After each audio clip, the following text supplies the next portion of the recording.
මේක ඇවිල්ලා Alto 800 එකේ iThrottle ලාප් මොඩල් එක. එතකොට මේ ක්ලච් ප්ලේට් එක මාරු කරන්න තමයි අපි මේක හදන්නේ.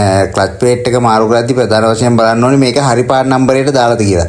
දැන් මේ වාහනේ යූස් කරලා තියෙන්නේ පළවෙනි පාර මාරු කළ මාස දෙකක්වත් නැහැ. ඒතකොට යූස් කරලා තියෙන මේකේ පාර්ට් නම්බරයට එන පාර්ට් එක නෙමෙයි. එතකොට තව පාරක් ගලවන්න සිද්ධ වෙලා තියෙනවා මාස දෙකක් වගේ දුවලා. එතකොට ප්‍රෙෂර් ප්ලේට් එක බහැලා තියෙනවා. ක්ලච් එක ඇඩ්ජස්ට් කරන්න බෑ. ක්ලච් එක තදයි. ඒ වගේ ප්‍රශ්න ටිකක් තමයි ඇවිල්ලා තියෙන්නේ. ගලවලා බලපුවාම මම පාර්ට් නම්බරේ වෙනස්. එතකොට මම මේකට හරි ප්ලේට් එක ගෙනල්ලා තියෙනවා.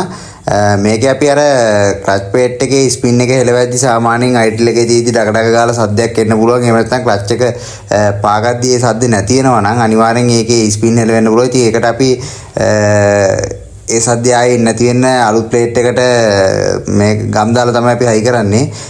එතකොට ඒක සද්දයක් එන්න බලන්නේ නැහැ. අනිත් එක තමයි මේකේ ඔයිල් සීල්. ඔයිල් සීල් එක, පයිලට් බෙයාරින් එක, එතකොට රිලීස් බෙයාරින් එක තුනම අලුතෙන් දානවා. හොඳට තිබ්බත් ඒවා අලුතෙන් දානවා. මොකද මේක සැරින් සැරේ ගලවලා රිපෙයාර් කරන්න පුළුවන් එකක් නෙමෙයි. ඒක නිසා අනිවාර්යෙන් ඒ තුන දාන්න ඕනේ. ජෙනුයින් ඉන්දියන් පාර්ට්ස් තමයි මේකට යූස් කරන්නේ. අනිත් එක තමයි engine mount. Gear box mount මේකට දැම්ම වතුර කටවල් එළියට ගැලවෙන නිසා මේක අපි චෙක් කරපුවාම තර්මෝස්ටාට් වයර් එක තිබ්බේ නැහැ. එතකොට අපි ඒක අලුතෙන් දාලා තියෙනවා. තෙල් වැඩ කරන්න ඕන නිසා ඊට අමතරව engine mount, gear box mount දාලා තියෙනවා. ටැබ්ලට් කවර් පැකින් එක දාලා දැන් මේක සම්පූර්ණ ෆික්ස් කරේ. මේක Alto 800 එකක්. ඕගොල්ලන්ගේ වාහනේ රිපෙයාර් කරනවා නම් මේ විදිහට රිපෙයාර් කරගන්න. එතකොට කොට කාලයක් දුවා ගන්න පුළුවන්.